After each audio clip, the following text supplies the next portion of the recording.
뭘까? 하나님은 하나님의 성품이 어떠하신가를 성경 말씀에 여러 가지로 표현하셨는데 하나님의 성품 중에 가장 대표적인 성품이 바로 사랑입니다. 사랑. 사랑은 그래서 귀한 것입니다.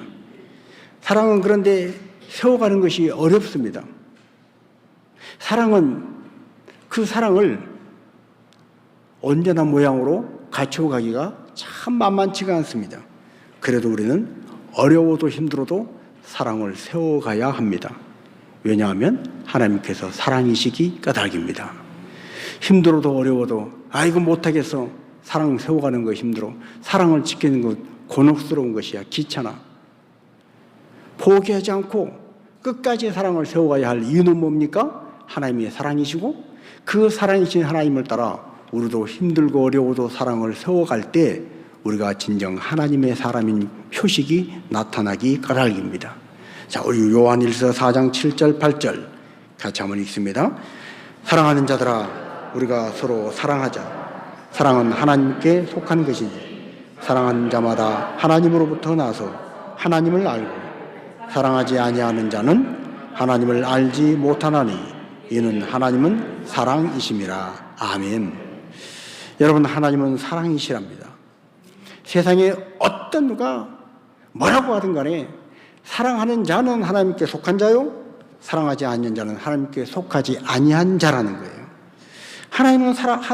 사랑은 하나님께 속한 것이기 까닭에 사랑하는 자마다 그가 형편이 아무리 약하고 보잘것없고 사람들 보기에 별 볼 일 없어도 사랑하는 자는 하나님으로부터 나서 하나님을 알고 아무리 대단하고 아무리 요란한 것 같아도 사랑하지 아니하면 그는 하나님께 속한 자가 아니라는 것입니다. 오늘 우리가 내 인생을 제대로 살고 있나? 내가 성공한 인생인가? 행복한 인생인가? 가치 있는 인생인가? 사랑을 알고 사랑을 행하고 사랑에 속해 있다면 하나님이 인정해 주시는 행복한 인생, 가치 있는 인생, 성공한 인생인 줄로 믿습니다. 그러나 내가 아무리 내 스스로는 만족을 하고 내 스스로는 잘났다고 큰 소리를 치고 자랑을 해도 사랑이 없으면 그는 실패한 자요, 하나님께 인정받지 못한 자요, 그는 불행한 자라는 것이에요. 자, 우리는 가정을 사랑의 토대 위에 세웁니다. 교회는 예수 그리스도의 사랑으로 꽃피우는 사랑의 동산입니다. 사랑이 세워져야 할 곳. 하나님은 이 세상에 수많은 조직과 단체와 모임이 있지만 친히 직접 세우신 것이 바로 가정과 교회입니다. 군대도 대기업도 인류 명문대학도 다 사람이 세운 것입니다. 그러나 가정과 교회만큼은 하나님께서 친히 세우신 기관입니다. 가정과 사이의 가장 주축이 되는 건 뭐냐? 그것은 바로 사랑입니다. 사랑. 하나님의 사랑, 그 사랑이 가득한 사랑의 동산 포도원에 꽃이 피었는데, 꽃이 피어서 사랑이 막 만개해 있는데 그 포도원을 헐려고 하는 작은 여우가 있습니다. 그 여우를 잡아야 한다는 거예요. 꽃 자체가 목적이 아니라고 이미 말씀을 드렸습니다. 지난주 우리가 말씀을 통해서 상고해 본 것처럼 꽃은 어디로 가기 위한 과정이에요? 열매를 맺기 위해서 가는 과정입니다. 꽃 자체가 하이라이트가 아니라는 거예요. 그러나 사람들은 꽃이 피면 예쁘다, 멋있다, 아름답다, 꽃이 최고라고 꽃이 하이라이트로 여깁니다. 여러분, 길거리 지나가다가 산에서도 그렇고 사람들이 꽃이 피면 꽃이 이쁘다고 꽃 가까이로 다가갑니다. 자기도 모르게 다가가서 그 아름다운 꽃을 꺾습니다. 가장 예쁠 때 그 꽃을 더 많이 보겠다는 거죠. 꽃이 피는 건 열매를 맺기 위함인데 열매도 맺기 전에 꽃을 꺾어버리는 사람의 손길처럼 하나님의 사랑의 동산에서 꽃이 피어서 이제 열매를 맺어야 할 테인데, 포도원에 열매가 맺어야 할 테인데 작은 여우는 열매가 맺기도 전에 그 포도원을 헐어가는 것입니다. 그래서 그 작은 여우를 잡아야 한다는 거예요. 자, 첫 번째 작은 여우가 뭐라고 그랬습니까? 우리의 방심이라고 그랬습니다. 방심. 사람이 어렵고 힘들 때는 정신을 바짝 차립니다. 그런데 아무런 문제가 없고 모든 것이 편안하고 잘 될 때는 방심합니다. 다윗이 언제 범죄했다고 그랬습니까? 이곳 저곳 전쟁터로 다닐 때 사울에게 쫓겨다니면서 언제 죽을지 모를 그때 그 위기 속에 다윗이 범죄한 것이 아니었습니다. 다윗은 그럴 때는 정신을 바짝 차리고 하나님밖에 없다, 하나님만 의지하고 사울을 죽일 수 있는 기회가 왔음에도 불구하고 하나님께서 기름 부어 세운 종을 어찌 내가 내 손으로 죽일 수 있는가? 그리고 옷자락만 잘 나오고 옷자락만 자른 그것으로도 마음이 아파했던 다윗. 그렇던 다윗이 언제 망하고 언제 허물어졌습니까? 모든 것이 다 편안하고 왕권이 안정되고 그래서 편안하게 늦잠을 자고 일어나서 왕궁 위를 거닐다가 밧세바에 목욕하는 장면을 보고 너무나 편하고 너무나 문제가 없는 너무나 모든 것이 완벽한 것 같은 최고의 정상에서 밧세바 사건의 그 죄를 짓고 다윗은 미끄러지고 그 고통을 그는 밤을 새워가며 침상을 적시면서 고통스러워했던 것입니다. 여러분, 이 세상의 많은 사람들이 역경은 어려움은 잘 이겨냅니다. 그런데 사람들이 왜 망합니까? 역경과 어려움은 잘 이겨냈던 사람들이 화려한 번영, 성공 앞에서는 다 해이해지는 거예요. 방심하는 거예요. 그래서 무너지는 거예요. 여러분, 역경을 이긴 사람들은 많습니다. 그러나 번영을 이긴 사람은 드뭅니다. 실패를 이긴 사람은 많습니다. 그러나 성공의 자리에서 끝까지 그 성공을 잘 지킨 사람은 드뭅니다. 그래서 이 방심이 작은 여우라는 거예요. 두 번째 작은 여우는 뭐냐? 우리 인생의 작은 것이라고 그랬습니다. 작은 것을 무시하는 것.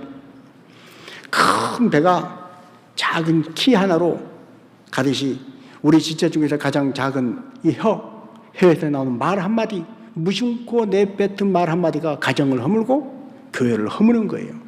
상처 주는 말, 오해하게 하는 말, 이간질하는 말, 의심하게 하는 말, 불평하게 하는 그런 말 한마디가 가정을 풍지박산 만들고요, 교회를 풍지박산 만드는 것입니다.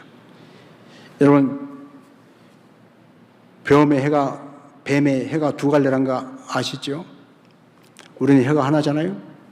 뱀은 해가 두 갈래 갈라졌어요. 이 간사한 뱀이 하와에게 와서 꼬드기는 거예요. 하나님과의 사랑의 관계를 깨려고. 그래서 선악과를 따먹게 하는 것처럼 오늘 말 한마디가 교회 안에서도요, 하나님 말씀을 신뢰하지 못하게 하고 순종하지 못하게 하고 교묘하게 이간질시키고 서로 미워하게 하고 서로 의심하게 하는 그 교묘한 말 한마디, 이 사탄의 말, 이 뱀의 말이 교회를 허물고 가정을 허문다는 거예요. 이것을 잡아내야 한다는 거예요. 세 번째로 조급함이라고 말씀을 드렸습니다. 조급함. 꽃이 피인다는 것은 곧 열매를 맺는다는 것인데 그 화려하게 피는 꽃을 잠시를 못 기다리고 그 꽃의 화려함이 취해서 꽃을 꺾어버리고 따버리는 거예요. 여러분, 우리가 인생을 살면서 얼마나 자주 우리는 더 쉬운 길, 더 빠른 길, 빠른 성공, 더 쉬운 행복, 큰 대가 치르지 않고 쉽게 뭔가 얻는 그런 쉬운 길, 빠른 길에 대한 유혹에 얼마나 많은 사람들이 빠져드는지 모릅니다.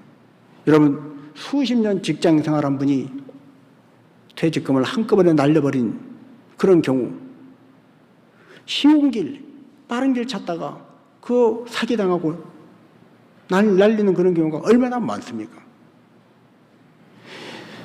수십 년 퇴직금 받아서 그거 날린 뿐만 아니라 이제 갓 사회생활을 시작하는 사회의 초년병도 어렵게 힘들게 한 계단 한 계단 올라갈 생각하지 않고 쉽게 빠르게 뭘 해보려고 그러다가 그냥 갭투자, 아파트 갭투자에 속아 넘어가고 비트코인 그런 데에 또 속아서 얼마나 많은 사람들이 빠른 길, 쉬운 길로 유혹당해서 넘어가는지 모릅니다.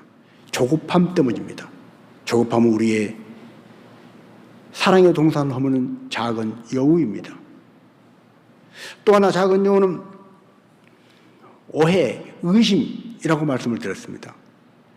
말로 인한 것이건 어떤 것을 잘못 보고 내가 착각을 했건 뭔가를 오해하고 의심하는 것은 관계를 허무는 작은 요후입니다.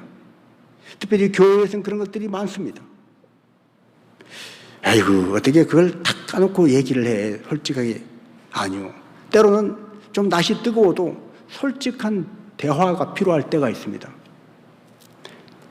집사님 앉아보시오. 권사님 앉아보시오. 우리 허심탄회하게 한번 이야기해 봅시다. 그리고 솔직하게 얘기를 하면 그렇구나. 그게 오해였구나. 그게 잘못된 것이었구나. 풀어가는 거예요. 그렇게 해서 작은 여우를 잡아야 한다는 거예요. 그래서 오해가 아니라 이해를 하며 살아야 가정도 교회도 세워지는 것입니다. 자, 이제 오늘 5번째, 작은 여우는 장점이 아니라 단점에 집중하게 하는 것입니다.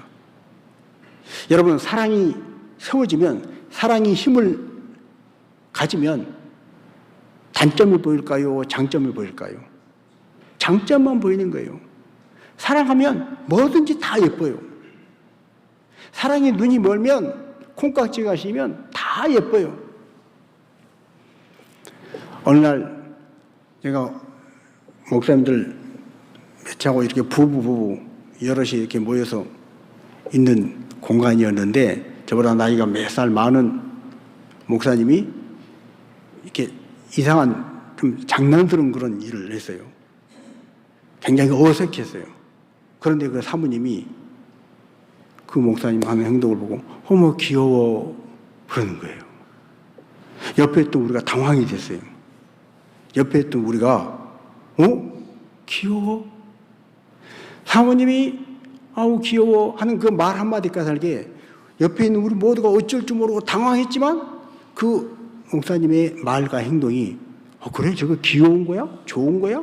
우리 생각이 바뀌고 오히려 그것이 한바탕 싹 웃으면서 좋게 넘어갔습니다. 여러분 거의 40년 가까이 결혼 생활을 한 그 부부가 아직도 사랑이 식지 않았더라고요. 그러니까 그게 장점으로 보이는 거예요. 단점이 아니라 장점으로 보이는 거예요. 만약에 사랑이 식어졌다면 뭐라 그랬을까요? 사랑이 식어졌다면 아이고 참 주책맞게 이런 데서 아이고 당신 왜 그러냐고 막 핀잔을 주고 창피를 주고 아우 창피해 내가 창피해 그랬을 거예요. 그런데 사랑이 식지 않으니까 그게 좋게 보이는 거예요. 뭐 귀여워. 깜짝 놀랐습니다. 옆에 있는 우리가 당황했어요. 그런데 그 말 한마디가 얼마나 힘이 있는지 주변에 다른 목사님, 다른 사모님들도 그래 저건 귀여운 거지. 그 좋은 거로 볼 수 있는 거구나. 그러고 잘 넘어간 거예요. 여러분 사랑이 식어지면 매일 단점만 보입니다. 결혼하기 전에는 그렇게 똑같은 말, 행동이 사랑스럽고 귀여웠는데 결혼하고 나서 사랑이 식어지면 어떻게 돼요? 똑같은 말, 똑같은 행동이 이제 꼴도 보기 싫은 거예요. 우리는 작은 여우인 이 단점을 보게 하는 것, 이것을 잡아내야 됩니다. 그러려면 내 안에 사랑의 힘을 키워야 하는 거예요. 자, 6번째로 작은 여우는 이기심입니다. 가정도, 교회도, 직장도 그 누군가의 희생과 헌신으로 세워져 갑니다. 나름 힘쓰고 애쓰는 사람이 있으니까 그 조직이 유지되어 가는 거예요. 오늘 우리 찬양팀도 우리 김 집사님 부부 멀리까지 4시간 넘게 운전해 갔다 오는 거리인데 명절 끝에 또 이렇게 올라오셔서 이 시간을 다 책임지고 해주니까 찬양팀이 연휴 중에도 불구하고 하나님 앞에서 아름다운 찬양을 유지해 갈 수 있는 것입니다. 여러분 그런데 희생, 헌신 이것으로 교회도 세워지고 부모의 희생과 헌신으로 가정이 세워지고 누군가의 눈물겨운 헌신과 희생으로 조직이 세워지는데 이걸 한마디로 표현하면 뭐냐? 바로 사랑입니다. 사랑. 자식을 사랑하니까 부모는 먹을 것, 입을 것, 내 몸에 들어가는 거 개의치 않고 희생하고 헌신할 수 있는 거예요. 남녀 간의 사랑도 그렇지 않습니까? 사랑이 뜨거우면 내가 비록 손해를 봐도 손해보는 정도가 아니라 심지어 내가 망가져도 그걸 기쁨으로 감내하잖아요. 그런데 이것을 막는 게 뭐예요? 이기심이에요. 교회도 그렇고 가정도 그렇고 조직도 그렇고 어느 곳에 가도 그렇습니다. 그래서 조직을 세워가는 가장 큰 것이 사랑인데, 이 사랑이 크냐 적으냐를 재는 척도 자가 있습니다. 그게 뭐냐? 바로 희생이라는 거예요. 희생. 얼만큼 희생하느냐, 얼만큼 헌신하느냐가 그 사랑이 크냐 작냐를 재는 잣대와 같다는 거예요. 척도와 같다는 거예요. 이 세상에 여러분 가장 큰 사랑이 뭘까요? 가장 큰 사랑? 가장 큰 사랑은요, 저와 여러분의 죄를 위해서 아무런 죄도 없는, 아무런 흠도 없는 하나님의 아들이 십자가에 못 박혀서 자기 목숨을 내주신 것입니다. 그냥 내가 저 사람 대신해서 죽겠어, 그리고 총 맞아서 딱 간단히 총 맞아서 총살 당하는 그런 죽음이 아니고, 채찍에 맞아서 살점이 뜯겨져 나가고, 못 박혀서 조롱을 당하고, 갈대로 침뱉음을 당하고, 갈대로 조롱을 당하고, 피 물 한 방울 다 쏟아내서 기록에 의하면 로마 군병이 창으로 옆구리를 찔러서 심장까지 창으로 뚫어서 심장에 남아있던 그 물까지 다 빼낼 만큼 모든 피와 모든 진액을 다 쏟아내 주셨어요. 단순히 저 사람 살려주시오, 내가 대신 죽을게, 이것도 너무나 어려운 것인데 그냥 죽는 것도 아니고 처참하게 비참하게 조롱을 당하면서 멸시받으면서 하나님의 아들이 그렇게 죽어진 그 십자가가 바로 사랑의 극치인 줄로 믿습니다. 이 예수 그리스도의 십자가의 사랑, 그 사랑이 인간의 죄로 말미암아 바벨탑보다도 높이 쌓여있던 이기심을 다 녹아내리게 한 거예요. 그 사랑의 힘이 인간의 탐욕과 자기 주장의 그 더러운 것들을 다 씻어내신 거예요. 그래서 우리는 구원받게 된 줄로 믿습니다. 우리가 정말로 희생하고 헌신하고 사랑하기 위해서는 소속감이 있어야 됩니다. 집도 우리 집, 우리 가정, 우리 식구, 이런 마음이 있어야 희생을 합니다. 교회도 우리 교회, 이런 마음이 있어야 희생을 합니다. 소속감이 없으면 희생이 나오지 않습니다.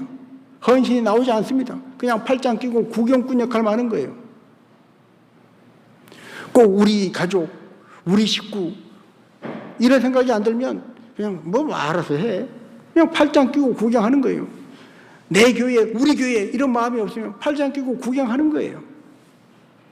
그러나 소속감 있는 사람은 희생하고 헌신하고, 그것이 하나님 기뻐하시는 사랑의 가치로 나타나고, 그것을 통해서 작은 요가, 포도원을 허는 작은 요가 잡아주고 포도원이 아름답게 가꾸어져 가는 것입니다. 자, 마지막으로 작은 여우는 두 마음입니다. 두 마음. 두 마음을 품으면 안 된다. 자, 야고보서 1장 6절에서 8절 말씀을 같이 한번 읽습니다. 오직 믿음으로 구하고 조금도 의심하지 말라.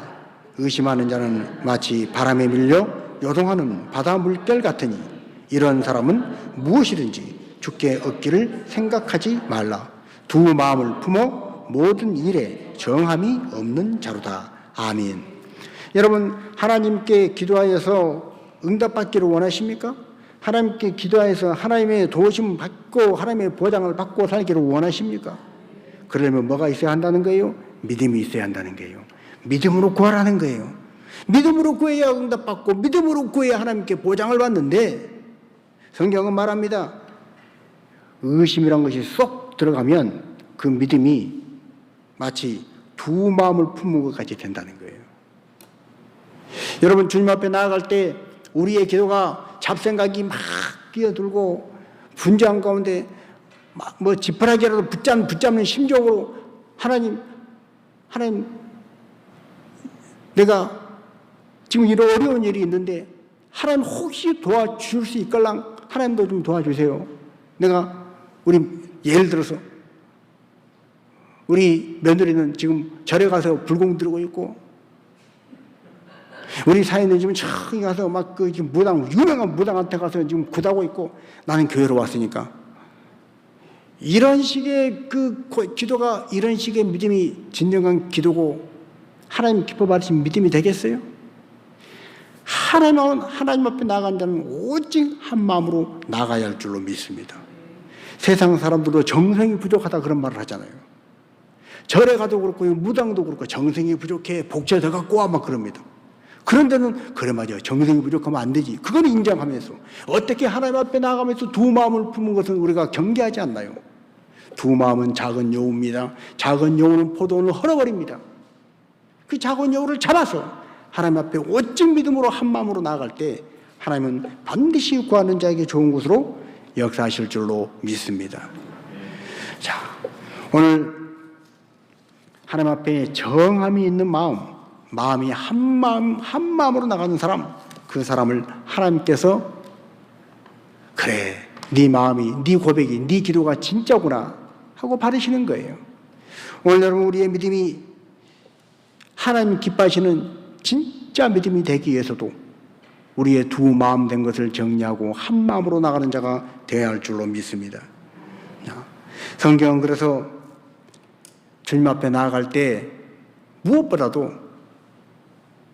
하나님 앞에 우리가 나갈 때 가장 귀하게 여기고 붙잡고 나가야 할 것은 십자가의 사랑입니다. 사랑 외에는 하나님 앞에 하나님을 감동시킬 만한 것이 없어요. 예수님이 아무런 죄도 없고 흠도 없는 예수님이 십자가에 못 박혀 죽으심으로 그 공의에 가득한 하나님의 진노가 풀어지신 거예요. 어떻게 우리가 아무런 공로도 없이, 우리가 무슨 특별한 착한 일, 선한 일, 남들이 보기에 막 대단한 어떤 일을 한 아무것도 없는데 어떻게 우리의 죄가 사함받아요? 믿기만 했는데 어떻게 우리 죄가 없음받아요? 예수님이 저와 여러분을 대신해서 못 박혀 죽으신 그 십자가의 사랑이 너무나 강력해서 믿기만 하면 그 사랑의 힘으로 모든 죄책이 녹아져버리고 사라져버리기 까닭입니다.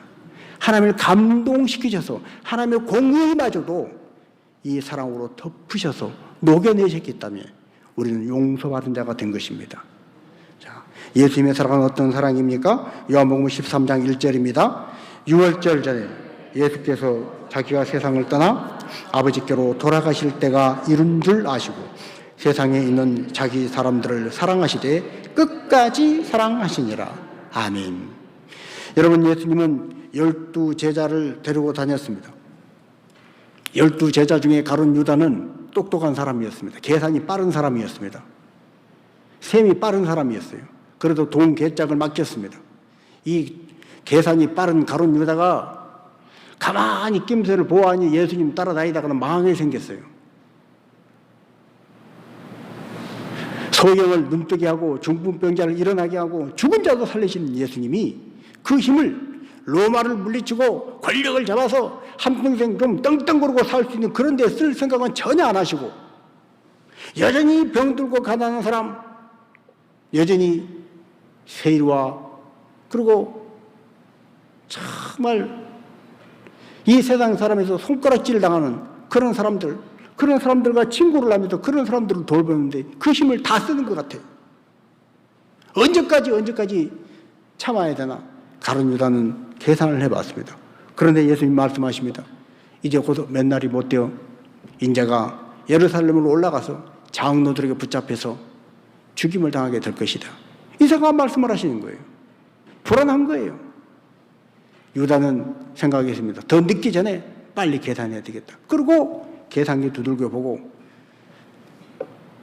제사장들이, 대제사장 바리새인 서기관들이 내놓은 30에 자기 스승 예수를 팔아먹는 자가 되고 만 것입니다. 가룟 유다는 인간적으로 보면 계산이 빠른 사람이었어요. 눈치가 빠른 사람이었어요.